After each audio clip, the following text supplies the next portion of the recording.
Welcome to Color and Vision, Portraits in Art. I'm Julia Batchelor. I'm excited to be bringing this series to you where we are profiling talented artists working in a variety of visual mediums. Each artist's work as unique as their own. On today's program, we introduce you to two artists who are not only the best of friends, but often collaborators on many artistic endeavors. Both Judy Sherman and Eva Folks combined humor and wit with a deft hand at painting to create whimsical, fun pieces of work. But before we meet them, I would like to introduce to you our first artist. David Ruben Piqtoukun is an Inuit artist originally hailing from Paulatuk, Northwest Territories, and it was there that he first honed his talent as a sculptor. And today, David's incredible sculptures can be found in national galleries and prominent public spaces in various corners of the globe. His work explores both traditional Inuit art forms as well as the abstract, utilizing various materials including stone, steel, rock, and even bone. And the results? Beautiful.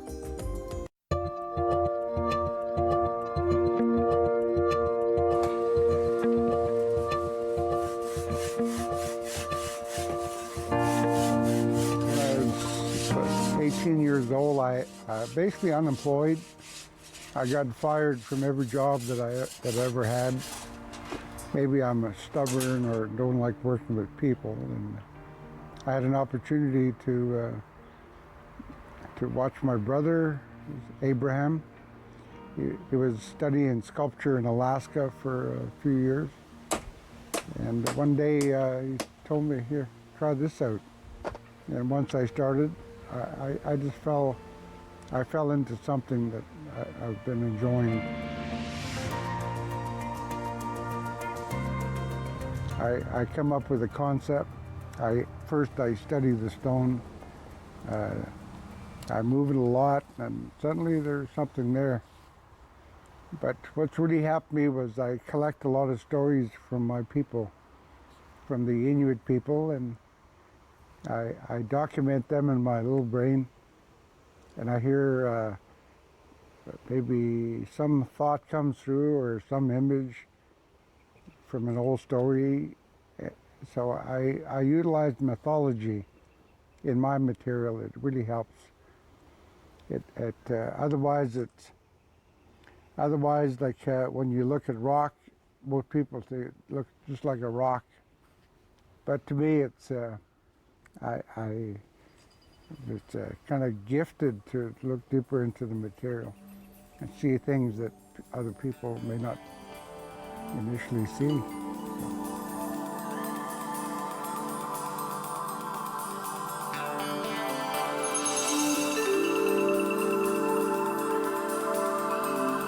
It's all part of learning how to sculpt. You got to have a lot of determination. You got to be stubborn like the stone, and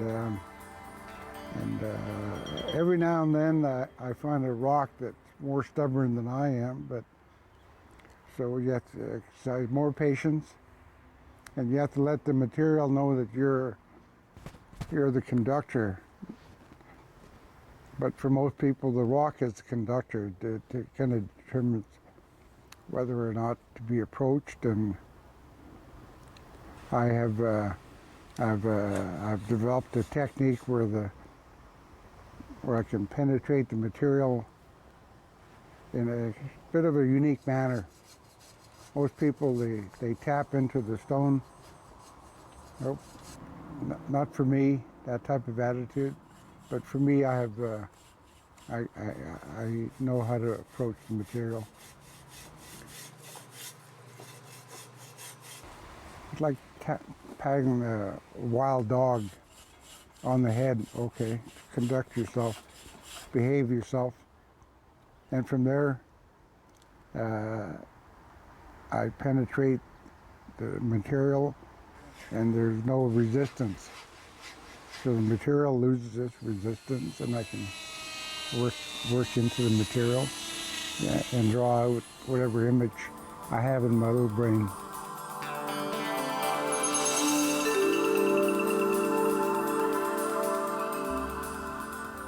Material, it's a crystal alabaster.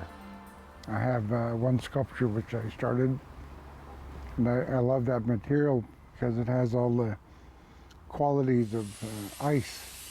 looks like ice, feels like ice, shines like ice. The only difference, it doesn't melt.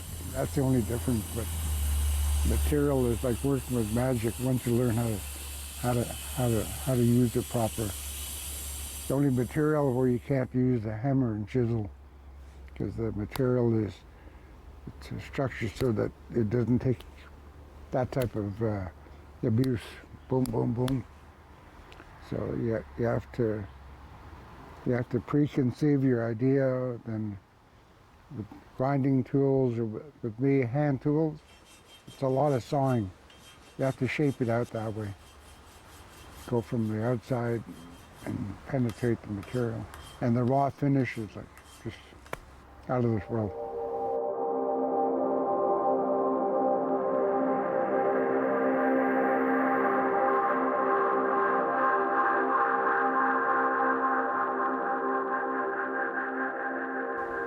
Someone asked me something about coexistence. First I thought animals coexisting with our society, then I broke it down, and it kept coming back to people. And with the metal 8-foot-high triangle, it was initially painted red. It needs a new coat, but it's symbolic of the native Indians, the white for the white man kabluna, and the round shape for the Inuit people. And the whole concept was how people can coexist. At one time we didn't, but we're always, our arms were always, especially the Eskimos and Inuit, we didn't get along well. Then they introduced a white man, and we all didn't get along really well, and I'm sure we still continue to arm wrestle every now and then, but now we have an opportunity through education and tolerance, we have an opportunity to coexist like we coexist with the animals.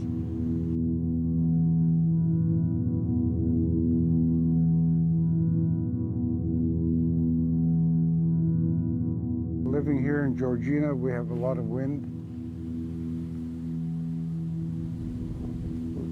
We've had some days where it's so windy that the trees literally bend right over. So I have a sculpture called Perpetual Motion, which it's always in motion, and I like the nature of that metal because it bends.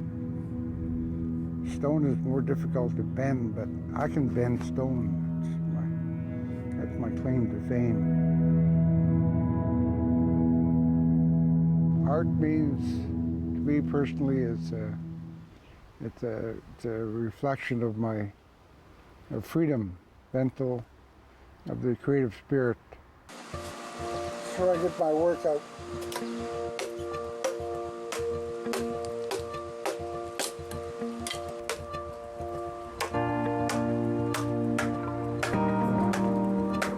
When I first started, I had no clue what I was doing or who I was. I had no identity. It helped me create an identity for myself. And if I walked into a room, different artists, anyone can walk in and okay, geez, I think that's a Ruben. Looks like a Ruben. Feels like a Ruben. Smells like a Ruben. It must be a Ruben. So you've created an identity. That's what art means to me.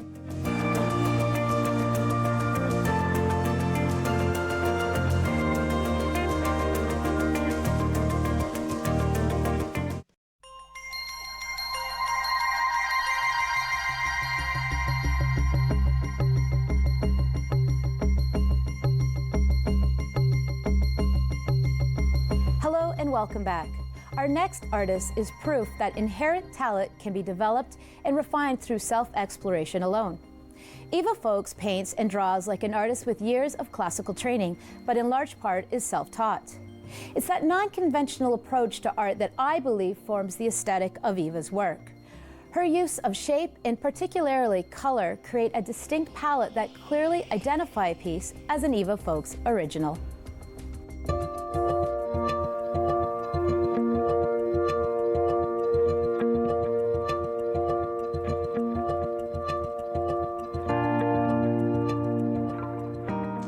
How does painting make me feel?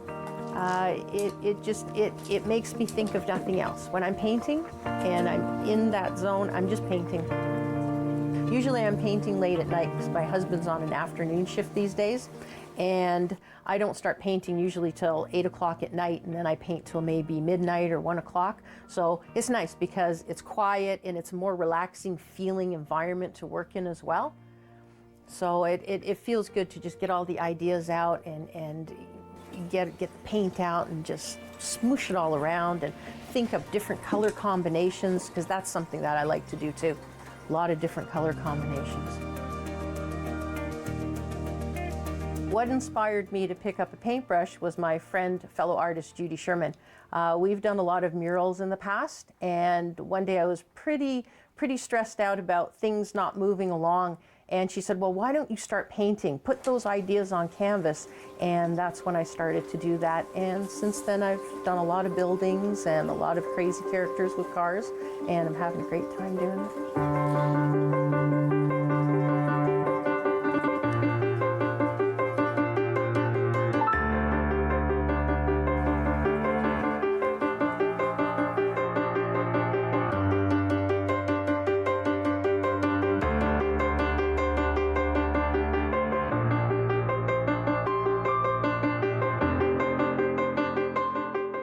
My process over the years has pretty much been the same.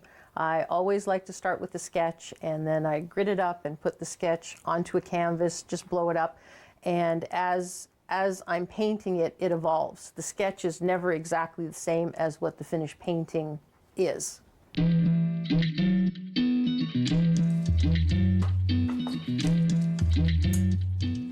I like acrylics because they dry quickly. I know some artists like paint to dry a little bit slower, but I like to work a little bit faster, and I think that's why I chose acrylics. And the colors are so vibrant, they're wonderful.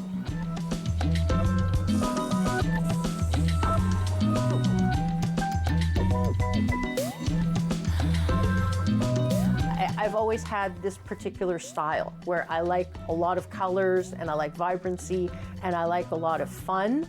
I want people to smile when they see my paintings, not get all confused and not feel good. I want them to feel good, and I want them to laugh, and I think that's part of it as well.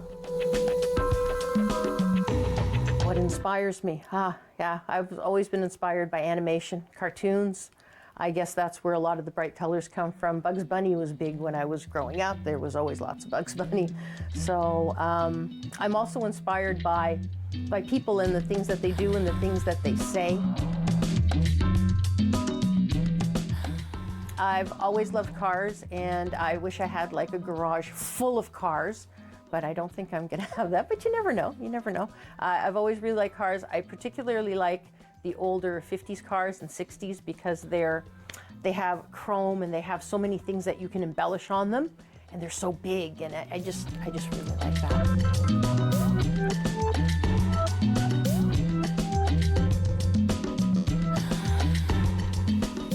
I do like architecture. I like different things about it. What I like is styling my own buildings, not taking any specific building. The only one so far that I've painted any specific area is Cattle Drive. And Cattle Drive has a Cadillac in it and a bunch of cows out in Miami, in South Beach, right on Ocean Drive. And I actually took some of those buildings and stylized them to my own, but if you look at it, then you can see that there's this place or that place, so it's totally identifiable, which is one of the first times that I've done that.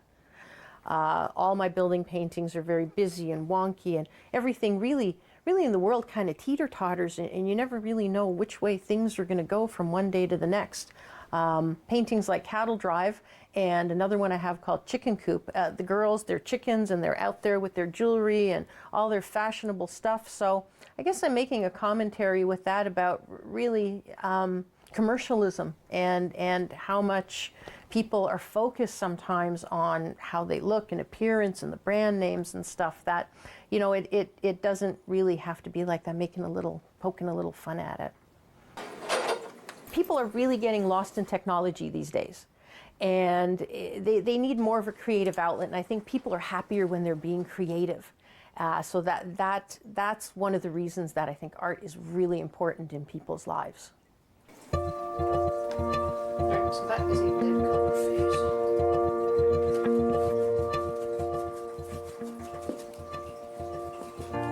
Okay, we'll leave it at that for now. I want to create art because I want to make people happy, and I want to make them think a little bit differently and not just look at, you know, a flower, a landscape. Flowers and landscapes are awesome, but I want to give them something else to think about and look at and to smile and laugh and something to remember and something to discuss later on. That they saw, you know, a wacky chicken driving a car. That's something you don't see every day.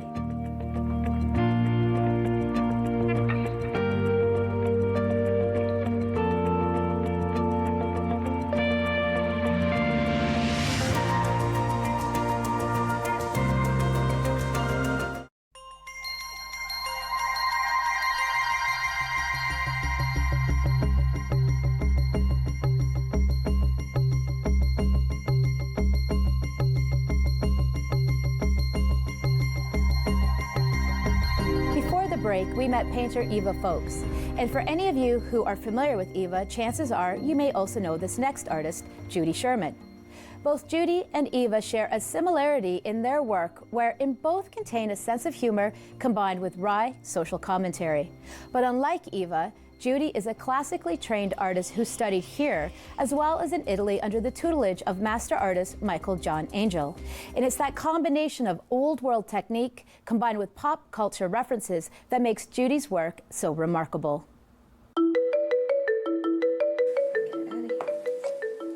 I started creating art when I was probably, if I can remember all the way back to maybe when I was like 5 years old, 6 years old. Michelangelo inspired me to become an artist. I remember in grade 3 drawing the picture of his statue of David and putting a fig leaf on the David before I took it to school. I drew it on so he wasn't completely naked.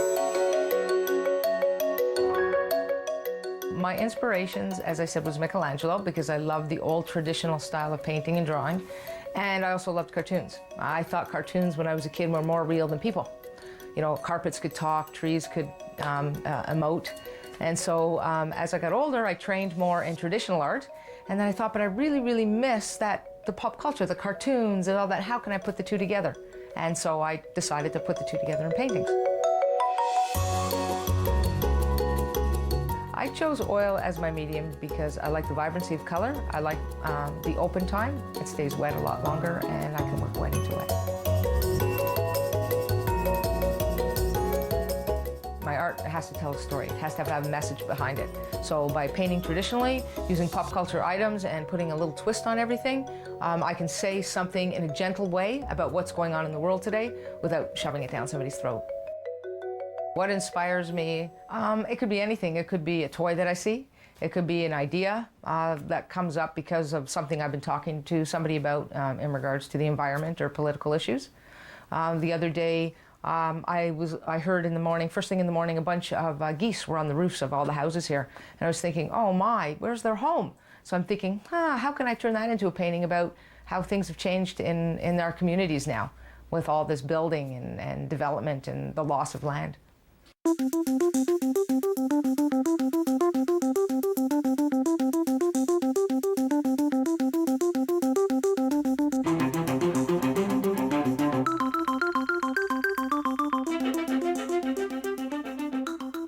My process actually starts, believe it or not, in the shower. I stand in the shower and the water runs down my head and I get ideas all the time. Sometimes I'll take 2 or 3 showers a day. I'm very clean. But I think about the toys or I think about the ideas that I want and I take the toys out of my cabinet or wherever they are in the house, and I start setting them up, and I've got a picture somewhat set up in my head before I set anything up. So I go and I get everything that I need, and then I start to set everything up because I work from life.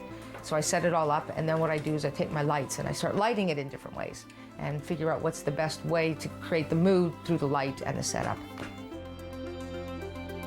I also teach.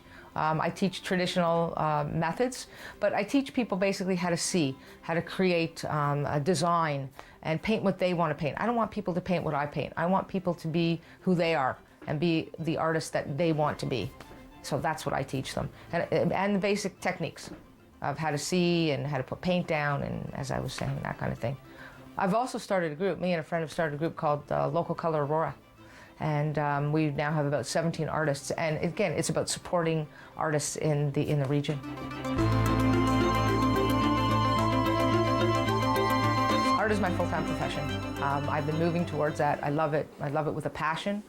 And yeah, I just want to do it all the time. I could paint all the time. I could go to every museum. I could go buy paintings everywhere. Every show I go to, I want to buy another painting. Makes me feel happy. There's a sense of someone's going to look at this and smile, or conversation is going to come from my painting. You know, I think about how the piece will be hanging on a wall and how people will gather around it and talk about the story behind it and what it means to them. Not just what it means to me, but what it means to them. Art, I think it's good for the soul. I think it's something that is really, really important in life. And even though we have technology and we have everything else, art is good for the soul. I think we need it. I think it creates an atmosphere in an environment that is really, really important in today's world. Yes. Of course. There you go. Hi. You know, I never thought of this, but somebody said to me, we were talking, in general, a bunch of artists were talking, and paintings are like a diary. They're a visual diary of your life. So if you look at artists from the past, you know what they were going through and the people that were in their lives. So this is, yes, a visual diary of my life and my beliefs and what I think about the world and what I think about people and just everything. Oscar Wilde said, "Art is the only serious thing in the world, and the artist is the only person who is never serious." For a piece of art can achieve many things, for both the artist and the viewer. Give shape to one's identity, to impart meaning both intended and perceived, and rudimentarily bring something aesthetically pleasing into the world for all of us to enjoy.